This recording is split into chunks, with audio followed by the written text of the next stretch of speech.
You're listening to Civic Media. You can tune into any of our live shows on any radio station across the state with the Civic Media app. Find us in your phone's app store and listen anytime, anywhere.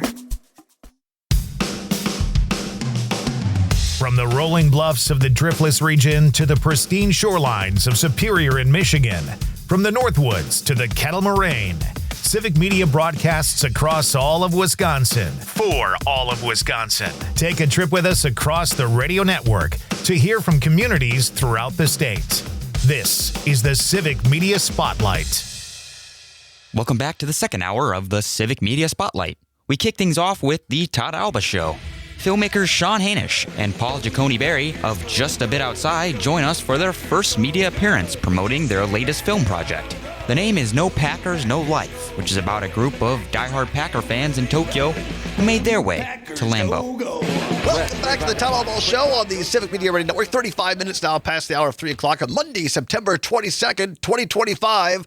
Wisconsin's, I would say, the Brewers, but you got some nasty Twins fans up there in northwest Wisconsin. You got some salty Cubs fans in southern Wisconsin. But overall, I guess you got a few of those horned people over in Minnesota. But overall, what's more of a Wisconsin team than the Green Bay Packers? We're going to talk about that next.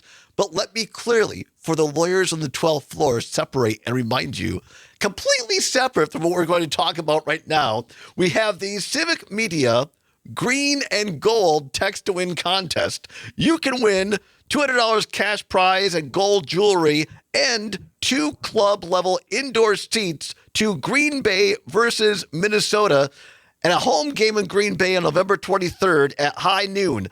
Text the word SCORE right now on the Civic Media app, SCORE. SCORE is the word to text. You have until 4 o'clock to do it to win that cash and gold and be eligible for the grand prize at a football game of a professional team that has their headquarters in Green Bay. It is a multi-state contest. Now, completely separate from that discussion, let's talk about the Packers. Joining us, our old friends via StreamYard from the movie Just a Bit Outside, the story of the 1982 Milwaukee Brewers. That's a whole nother bottle of Miller High Life. Sean Hanish and Paul Jaconi-Biery of the new film, No Packers, No Life. Guys, how you doing? Doing great, Todd. Thanks for having us on. Yeah, thanks, Todd. Really excited to be here. Well, I happened to see Sean happened to be in town for another project, and he was so kind by threat of verbal NDA, and I'll never speak to you again. He showed me a little clip of the film, and I was instantly in love. And tell us, guys, how did you come to find this film? Well, Todd, we obviously, we had this amazing success last fall with Just a Bit Outside, thanks to you, your listeners, and all the fans around the state of Wisconsin. That film did really, really well in theaters. And so we were doing an encore screening of it in Madison at the Wisconsin Film Festival this spring. And lo and behold, I saw in the program a movie called No Packers, No Life. And I was like, well, that sounds about the Japanese Packers fans. And I was like, well, that sounds interesting. So I went to see it. And it was a sold-out show there at the Barrymore in Madison, and it was raucous. People loved this movie. So what we did is, I showed it. I got a link to share with our team, including Paul, and we all thought it was such a joyful expression of what it means to be a Green Bay Packers fan that, we can get into the story in a minute, but we were like, maybe we can do the same thing with with No Packers, No Life that we did with Just a Bit Outside. And fortunately, our good friends at Marcus Theaters agreed. And they're opening No Packers, No Life, this wonderful, joyful documentary about the Japanese Packers cheering squad on October 17th statewide, which is amazing. I can't wait. And Paul, tell us a little bit about the premise of this story. Because when I first Packers cheerleaders, I'm like, there's a group of young people in skirts and pom-poms. No. Tell us where this came from, Paul. Absolutely. So Ty Morse, who is a businessman over there in Wisconsin, he does a lot of business in East Asia. And he was walking through Shibuya, which is the big intersection in Tokyo, and happened to see a Japanese person walk by wearing a Packers jersey and was like, what's going on here? So he very quietly said, "Go Pack, go." And the guy turned around and said, "Go, Pat, go!" And then he said, "Go, Pat, go!" And then he said, "Go, Pat, go!" So then this guy said, "Hey, come here. I want to show you something." Takes him up through these alleys and into a karaoke bar upstairs in the middle of this huge building. And there is the Japanese Packers cheering squad. So it's 4 Japanese people who, for various reasons, have become super fans of the Green Bay Packers. Mm-hmm. And they show up at 2 a.m. on a Monday morning because of the time difference and watch games and cheer on their favorite team. And so Ty said, this is so incredible. I have to bring them to Green Bay to watch a game. So this film follows that entire story. And it's really, Sean put it best. It's joyful, and it is such a celebration of how the things we love, in this case, the team that we love, the Green Bay Packers, brings people together from across the world. So it is laughs and smiles from beginning to end. And we could not be more excited to be sharing this with the statewide in Wisconsin, thanks to our friends at Marcus Theaters. So we're just thrilled. And you nailed it, I think, Paul. I know, Sean, you and I talked about this. It's a crazy world out there right now, and there's so much divisiveness out there. And boy, anything that can bring us together as Wisconsinites, as Americans, I'm all for. And by the way, Zommers, keep me honest. I talked to you after I talked to Sean. Did I say anything about our conversation that would give anything away? You said the Wisconsin sports film. Sorry, I can't say more yet. No, so I kept my word. So now that's impressive, Todd. Thank you. Because I was excited, as Sean knows. But now it's okay. We can show the trailer, correct? Yes. All right. Absolutely. So here from Sean Hanish and Paul Jaconi-Biery is a trailer for No Packers, No Life.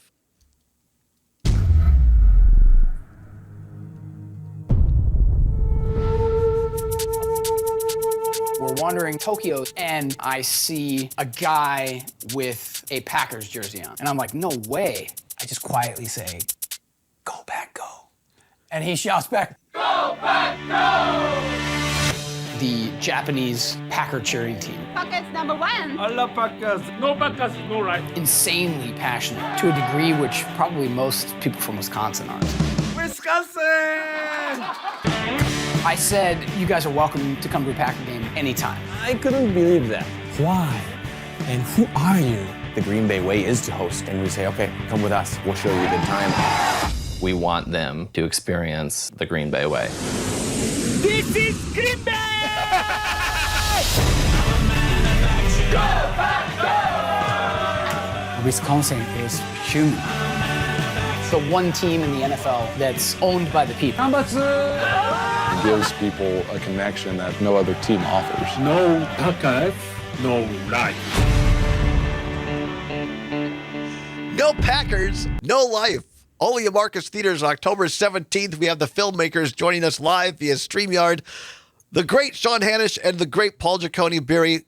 Guys, just like with the bit outside, when Sean showed it to me on Friday, and now I'm seeing it just does something to you as Wisconsinites, Sean.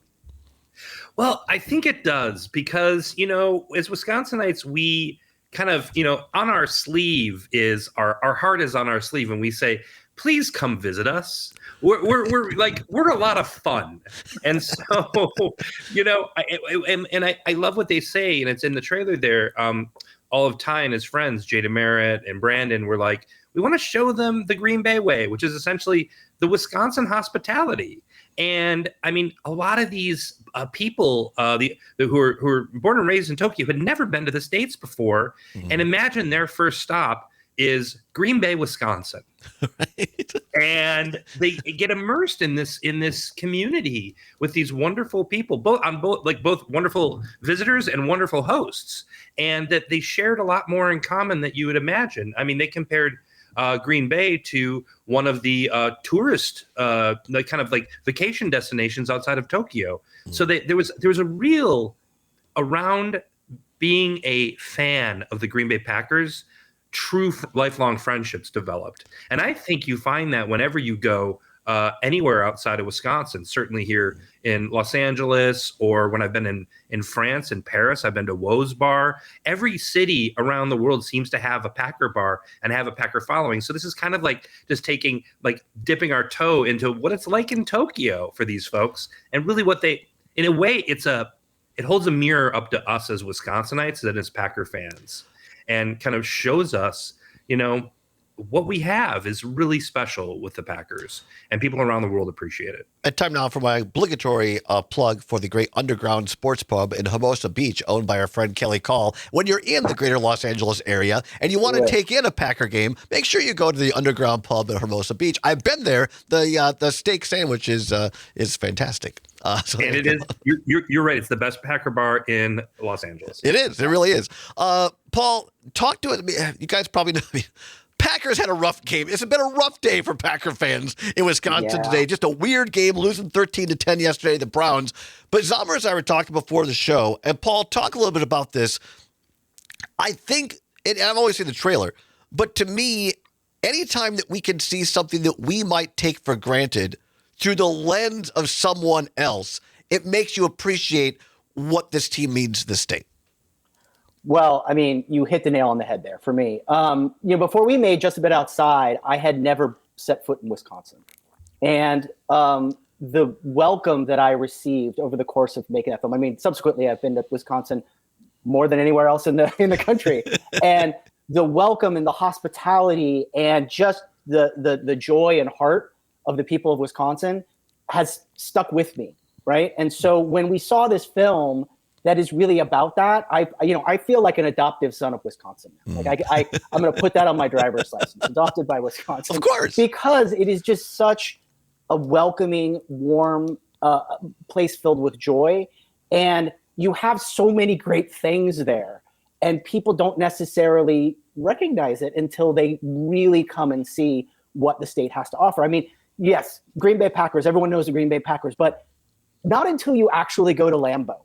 Not until you actually experience it in person, as I did just earlier this year for the first time, did it click for me. And it really is. This movie is such a love letter to the Wisconsin way. It is such a love letter to the people of Wisconsin. And I am beyond delighted to be able to share this with the people of Wisconsin, so they can, as Sean said, a mirror reflected back to them. They can see just how important and how special of a place they live in. So. Sean, about a minute and a half before the first break here, but talk to us in the minute and a half here up to that a little bit about how, again, you guys kind of took your experience from Just a Bit Outside, and is it fair to say maybe cleaned up and sweetened some of the visuals and some of the sound to kind of get it ready for greater distribution for the original? Is that fair to say or not? Oh, I think it's fair to say we took what we learned, yes, from Just a Bit Outside, both the marketing and distribution, but also in, just the storytelling arena of like, what do people expect when they go to the theater? And, we shared that with the filmmakers, Craig Benzine, the director, and Ty Morse, the producer. And they were incredibly amenable. In fact, they had been watching Just a Bit Outside and had seen the film and were like, we kind of want to do what those guys did. And, through an incredible stroke of luck, we met them back there at the Wisconsin Film Festival. And that's the path they're following. I mean, listen, the film it's 90 minutes of pure joy.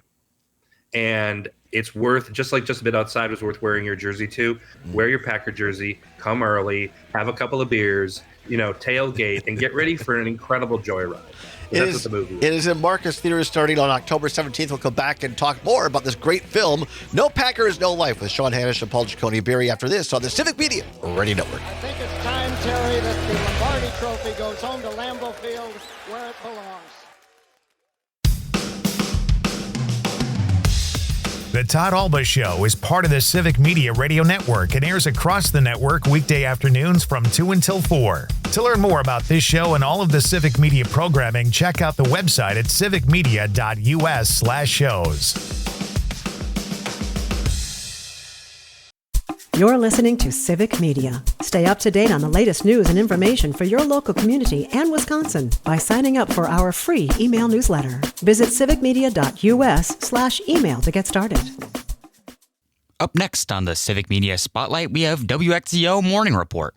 Chet Holmes sits down with Quinn Suchon of Marathon County Literacy Council about what services they provide and about an upcoming adult spelling bee they are hosting. One time I lost a spelling bee because the word I had to spell was finance, and I messed up that word. Oh, geez. And my dad still holds that over me. Well, Ian, you have a chance to get redemption now, because as adults, we have a chance to be part of a spelling bee, an adult spelling bee with the Marathon County Literacy Council coming up on Tuesday, October the 7th. And to learn more about it, we're very happy to welcome Quinn Suchon. She's the business manager for the Marathon County Literacy Council. And this is really exciting stuff. But good morning. Glad you could come on by. Absolutely. Good morning. And I'm very happy to have this opportunity. First of all, before we even talk about the spelling bee itself, the Marathon County Literacy Council, for folks who may not be familiar, could you give us a little information on that? Absolutely. We are what I consider Marathon County's best kept secret. I've only been with them for about a week now, but I am loving a week, and I'm loving every second of it. I actually messaged my boyfriend one day and was like, I really love my new job.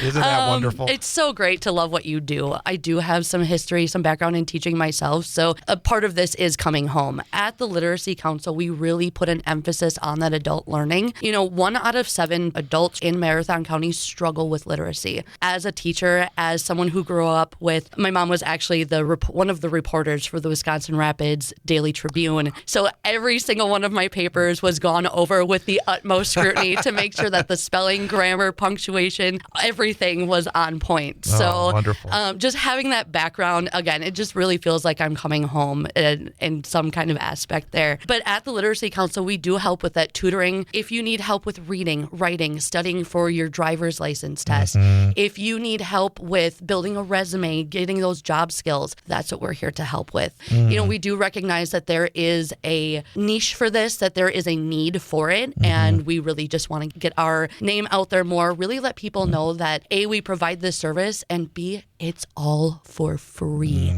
Every single one of our services we provide to anybody in the community for free. You can call us and make an appointment. You can just walk in off the street. We're open 9 to 4, Monday through Friday. And again, where are you located, by the way? We are located right downtown next to Yankee Bookstore. Oh, just down the road here. Just down the road. Yep. We're kind of, I think a lot of people think we're part of Yankee just because, of course, we have the McLit sign out there and it does have a picture of a book. And I think a lot of people just kind of assume we're an additional entity to Yankee, but we are completely separate and we are here to help you and anybody. What kind of programs are, maybe some examples of programs that you do offer for folks here in central Wisconsin? Again, we don't really have like a specific, like you come in and we're going to help with ABC only. Okay. If you want to come in and study for any kind of exam that you have coming up, if you wanted to go back to school and be a lawyer, a doctor, whatever, and you're struggling with something, come on in and we can help you with whatever it is. Basically, if you have any idea that maybe this is some area I want to get stronger in,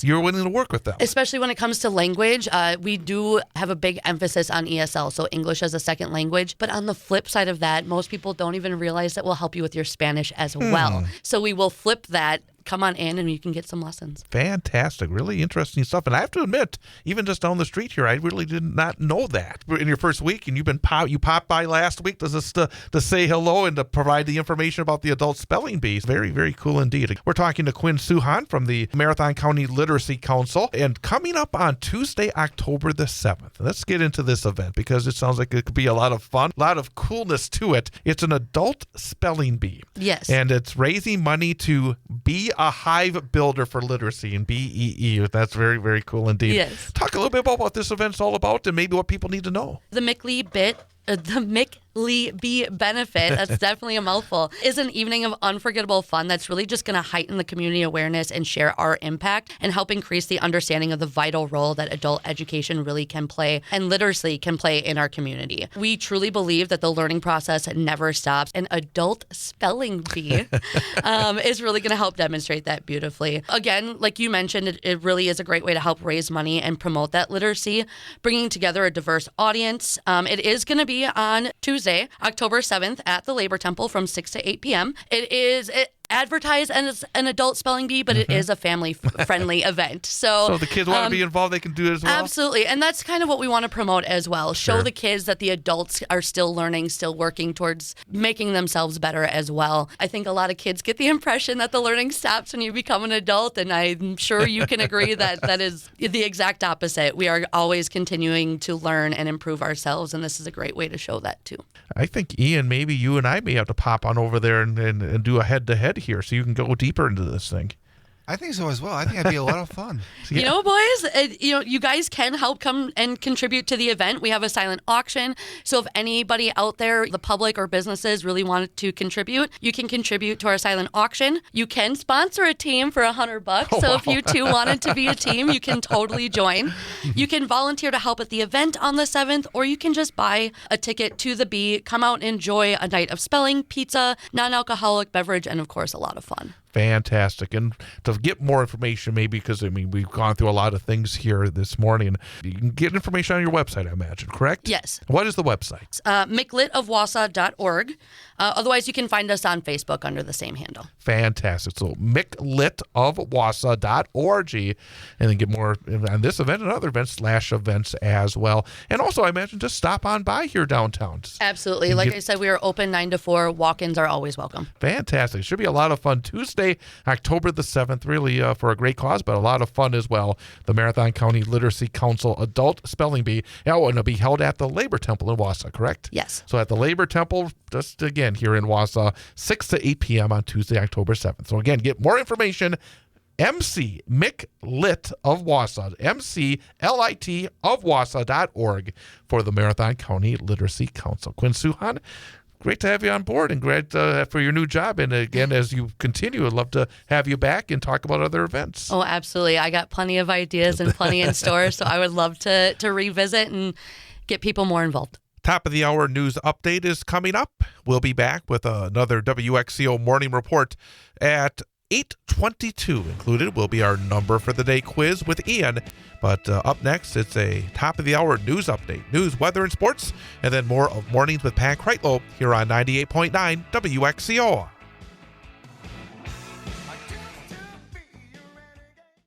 The Chad Holmes Show is part of the Civic Media Radio Network and airs on WXCO weekday mornings from 8 until 10. To learn more about this show and all of the Civic Media programming, check out the website at civicmedia.us/shows. Next up, we have the Matt Nair on Air show. Jane and Greg talk with Dr. Kristen Lyerly, who joins the show to talk about all the recent press conference from President Trump regarding Tylenol and the unsubstantiated claim of its link to autism taken by pregnant folks. Good morning. Welcome to Matt Nair on Air. Jane Matt Nair, Greg Box, Sweet Cal B, coming to you live from our studio at Radio Park in Racine, where you can always join us. Call or text. The number is the same, 855-752-4842. You can also leave a comment if you're watching on the live stream on Facebook, YouTube, and what used to be Twitter. Before we get to our guest, our friend and colleague, and host of our own show on weekends. So fun. We want to remind you that our multi-state text to win Go for the Green and Gold contest is underway right now. So grab your phone, open up the Civic Media app. That is the only way to enter. Yes. You have to have the Civic Media app. Not going to cost you any money. No. It's completely free. Correct. So open up your Civic Media app, text in the word YARD, YARD. Text in the word YARD. You're in the running for the daily prize, which is $200 in cash and gold jewelry. And then you're in the running for the grand prize, 2 club-level indoor seats to see Green Bay take on Minnesota November 23rd at noon. We have a gas card to get you there and back. It's worth $1,550. It's amazing. It's a pretty nice package. I think I'm more like, Packer tickets are great. Don't get me wrong. But I will say this. I love the gift card option. The gas card? Yeah. It's pretty nice. So text in the word. Such a nerd. For so many reasons. I love a value. Yard is the word, YARD. And by the way, I wanted to say good morning to Brian from Mosinee, who just texted in morning. Hi, Brian. Good morning, Brian. And that's not the word, by the way. The word is yard. Yard. YARD. Good luck. You have until 10 o'clock, and then your next word coming your way at 11. She is our guest, Dr. Kristen Lyerly, host of the Dr. Kristen Lyerly Show on weekends. Good morning, my friend. Your phone must have been blowing up yesterday. Yeah, yesterday, the day before, we were already talking about using Tylenol in pregnancy and whether there was a link to autism, which there is not. Tylenol in pregnancy does not cause autism. So, I mean, that's been kind of brewing, but To hear that big declaration, to hear Trump stumble through the word acetaminophen, to see the reaction, and then to get all these texts from so many friends who are either pregnant or are living with autism in their family. This has stirred up so much emotion and so many questions and so much conversation. I think people are really starting to see it. I took that clip that you put out on social media explaining directly about the 0 findings of a link between Tylenol and autism, and I put that on a friend's social media post because he was posting about it, of course, agreeing with what you're talking about, and then someone, because there's always someone, comes in going, well, why can't we just allow doctors to blah, blah, blah, and it became into a whole thing, and I just finally said, here is my friend. She is very smart. This is what she's saying, corroborating another doctor's comment, by the way. And I said specifically, this topic is not worth her time. She's got other things to be doing, but now she has to talk about it and talk about something very simple because the president of the United States, not just a dude, got up on the most microphoned podium in the country, maybe the world, and said these words. And the thing that really rocked me on in the whole clip, Dr. Liley, is the fact that you have to say now to people, it's not your fault.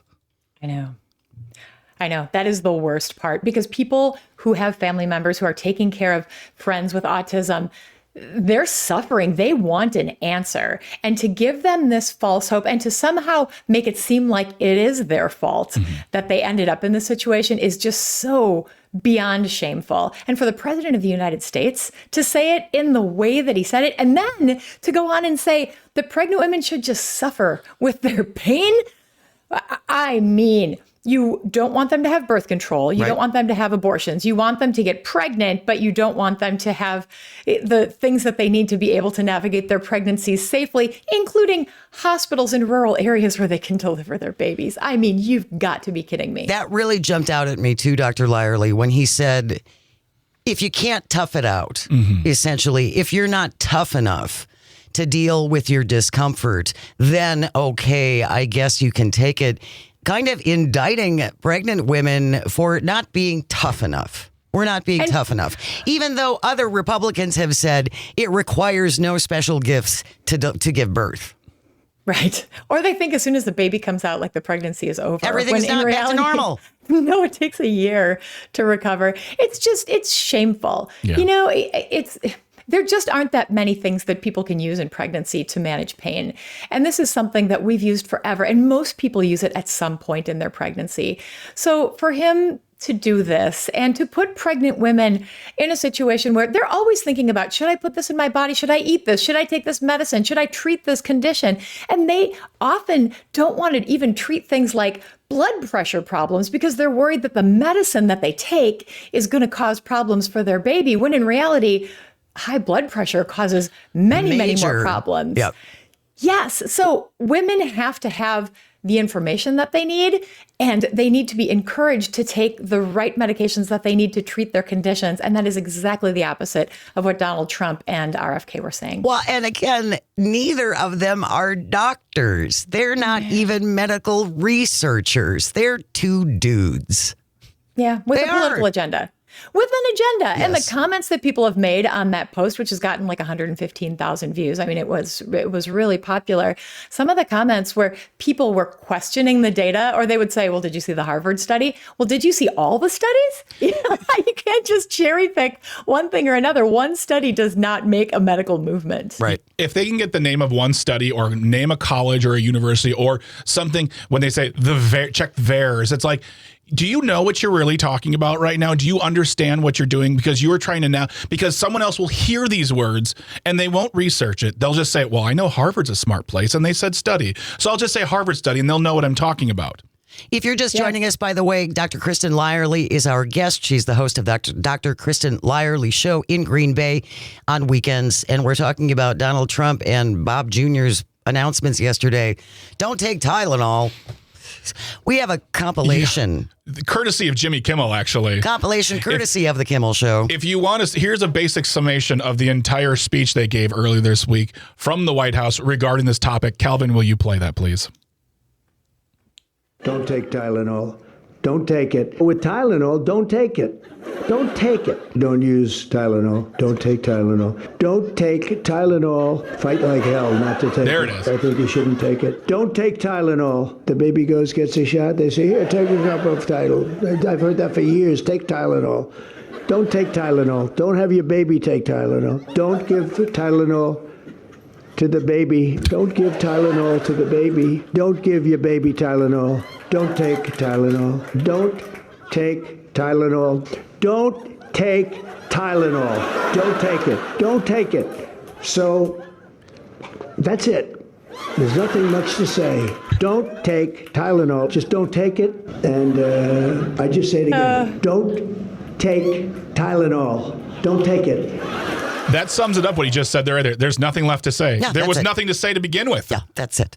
Grandpa, it's time for bed. Yeah, exactly. And the other important piece of this that I think is getting skipped over. So the alternative now that they're suggesting, this Leuvarcan, Leucovorin contains a folic acid, from what I understand. This is being sold by a company that Dr. Oz has stake in.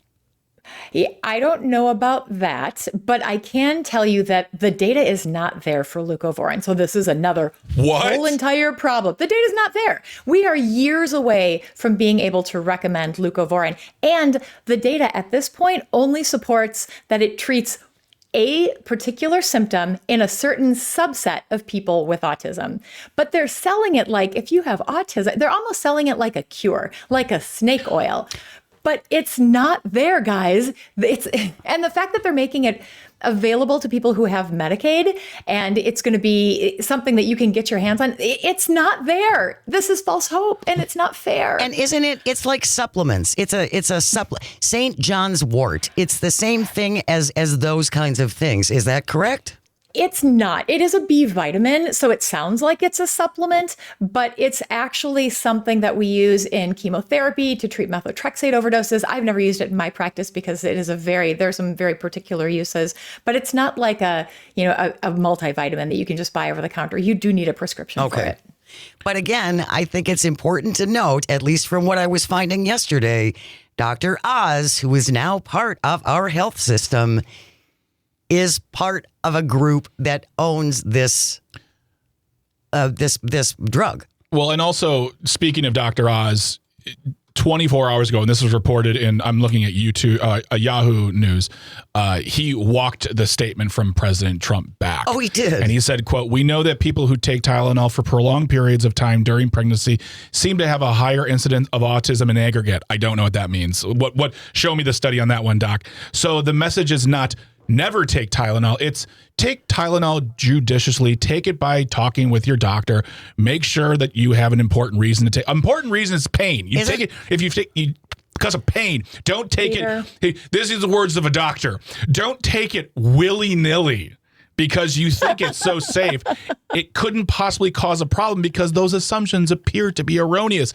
That statement just wrapped in tons of research and data, doctor. I don't even know how we're talking about this. He's right. We're wrong. Let's take some supplements. But isn't that the advice that you would give any patient, Dr. Lyerly, is take it sparingly, right? Nobody's like, yes, take as many drugs as you can ingest. No doctor is telling you that, or are they? And talk to your doctor about it so that you can personalize your care. But what you said, Greg, I think is really important because this is what they did with leucovorin. This is what they're doing with these Tylenol studies. They find something that has a grain of truth to it. And when you look at all the Tylenol studies out there, there are some studies that show that there is an association between taking Tylenol in pregnancy and autism. And that is true. And there are other studies that show that there is not an association, including a recent study in the Journal of the American Medical Association that was huge. So the association is a maybe, but association does not mean causation. Right. It does not mean that Tylenol in pregnancy causes autism. It's like saying eating ice cream is associated with drowning. Eating ice cream doesn't make you drown. You just eat ice cream when it's warmer out, and you also go swimming more often. So they take that confusing piece of information that a lot of people who aren't in the science world and can't parse out the studies because they don't have the background, and they use it to politicize it and benefit from it. And it's wrong. I also think it's important. VAERS keeps coming up. It's VAERS, VAERS. Ron Johnson cited it yesterday because now he's still pushing the horse medication and talking about all the reports on VAERS. I could go to the VAERS website and report that I drank orange juice and I grew a unicorn horn. I could. And because there is no checkup on those reports to VAERS, correct? And there shouldn't be because it is meant to be an open database where people can report whatever their adverse effects are, and then they take that information and look into it. I'm going to do that right after the show. It's getting in the way of my headphones, this unicorn horn. It's just not very useful. We're going to continue our conversation with Dr. Kristen Lyerly on the other side. If you have questions, 855-752-4842. This is the Civic Media Radio Network. Stay close.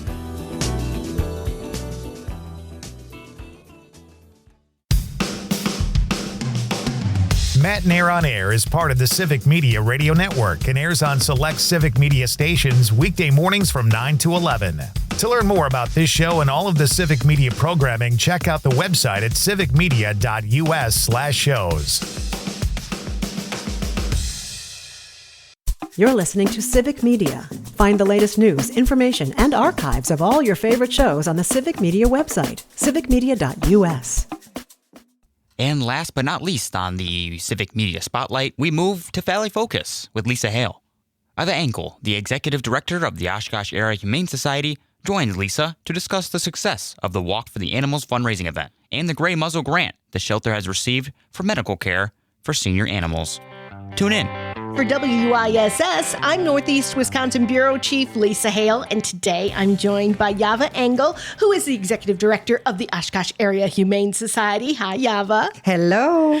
We have got to talk about the Walk for the Animals. You guys had a very successful fundraising event this month in September. So tell me a little bit of how that went.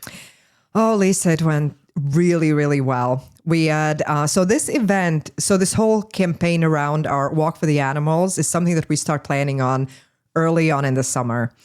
And we're raising funds for our medical care because every animal that comes into the shelter gets medical care. So it's not just the ones that are sick. Every single one gets microchipped, vaccinated. And of course, those that need medical care, additional medical care, receive that as well. So we fundraise every year. And this year we had a goal set that was a record high goal of $65,000. And I'm super thrilled to tell you that we exceeded our goal. Our preliminary final fundraising total is $68,400. Nice. Mm-hmm. That is amazing. So you met your goal and exceeded it by over $3,000. Mm-hmm. Fantastic. So I know there were a lot of people that helped you put this together and came together to work for the animals. Can you tell a little bit about the volunteers and stuff? Oh, absolutely. And it's our staff are really focused on this event as well and planning it out. And then we always need volunteers to, well, first off, to distribute the signs, put up signs so people know that we're doing the Walk for the Animals. Our volunteers help us fundraise through pledges from their friends and family. And then, of course, at the event itself, we have so many different booths and activities for kids, and we always need volunteers to help with that. So this is something that if you didn't get to help out this year, because it's past this year and you've done such a good job, maybe next year, if somebody really wants to get involved and help, they could. Oh, absolutely. Yes. I would just urge them to sign up pretty early if they are not a current volunteer, because we send out to current volunteers our asks to see who is interested in helping. But if they are not a volunteer yet, they can apply. I would probably urge doing that in the spring and just upfront identify that you'd be very interested in helping with the walk. It's a lot of fun. So definitely we are super excited to welcome anyone. Absolutely. So that event, fantastic event. You've raised a lot of money. And I do want to go back and mention that this is all, as you said, for medical care for the pets. And I think maybe people don't think about that each animal that comes through, you don't know their vaccination history. So they all have to be vaccinated. Absolutely. You don't know their medical history. So they have to be looked over. They have to be assessed. Some of them need dental work badly. Absolutely. Yes. Some have injuries. Some have upper respiratory infections, kennel cough, all sorts of different chronic things. conditions as well, diabetes, kidney issue. Yes, various chronic conditions too. And this money all goes to help pay for those. Absolutely. Absolutely. Medical care is expensive. Medical and surgical supplies have become much more expensive. So of course that cost increases year over year. Pets get older. They do. And as they get older, they sometimes run into different problems. The older the animal, the more likely they are to have dental Just like problems. human beings, yes. Exactly, really. I have a very old Chihuahua. He's about, we figure 14, 15 years old. And I can see on some mornings that he's just slow and doesn't feel good. And I'm like, dude, I'm right there with you. I know exactly what you're talking about. So these older pups and these older cats and older even bunnies and whatnot that you guys get, the Oshkosh Area Humane Society recently got a grant. Yes, we did. Specifically for medical care for senior animals. And it was the Grey Muzzle Grant, I think is what it was called. And we do special blood work for our seniors. And so, especially for dogs, if we're looking at what is a senior, so it's really 7 years plus. And there's so many animals that come in at that age that either come in as strays, where we can as best guesstimate how old the animal is. But we also get a lot of surrenders due to the hardships right now, financial hardships out there. So for those animals that we know are elderly and they have a birth date, so to speak, all of those get the senior care as well. And this Grey Muzzle Grant, how much of a grant did you guys get? Do you know? We get $11,000. Well, that's still, that helps a lot. Absolutely. Yes, it does. And many of these seniors also need dental care. And as you know, dental care, those are long procedures. So it takes our veterinarian quite some time to go through those and it pays for that. So we're extremely grateful. They are wonderful, wonderful partners for us. Do you guys do anything special to adopt out the elderly animals that you might have at the Oshkosh Area Humane Society? We do. We try to focus a lot of our marketing and kind of social media exposure on these seniors because seniors really make wonderful, wonderful pets. They really do. And so it's promoting them in social media. We also, a lot of times, we have very low to no adoption costs on these senior animals. We also have a lot of times folks who sponsor adoption fees. For dogs specifically, our cats don't have adoption fees at all. Regardless of age, all we ask for is that the adopter pay for microchip and for the vaccine. But other than that, we really, we do not have adoption costs for cats. But for dogs, we do. And these senior dogs, a lot of the time we have the fees sponsored by somebody, a donor or an organization. And I want to give specifically a shout out to Pete's Garage Bar, who now are sponsoring adoption fees and food and toys for many of our long-termers. So they are wonderful to work with. And they absolutely, you got to give Pete's Garage props for anything. Yes, I just absolutely love them. They're so irreverent and just so much fun in the community, but they really care about the community absolutely. We're so grateful. I couldn't tell you enough. So if somebody is interested in adopting a senior pet or helping out at the shelter, where do they go? What can they do? They can go to our website, oahs.org. And they can see the volunteer opportunities and the available animals. And we always list the age of the animal as well. Or if they have very specific questions, they can always email to info@oahs.org. And then I'm typically the one who is addressing all those emails, and I can direct them to the right person. Absolutely. Ieva Engel, thank you so much for joining me today. It's always a pleasure to have you here. Thank you so much for having me. Love coming here. The national news cycle never stops, but it can be hard to find news about your local community. Civic Media is dedicated to providing quality local and state news coverage across Wisconsin. With the Civic Media app, you can get notifications about local stories that matter to you and your community. Find the free Civic Media app in your phone's app store and choose notifications from the menu to tell us what kind of news you want to hear about.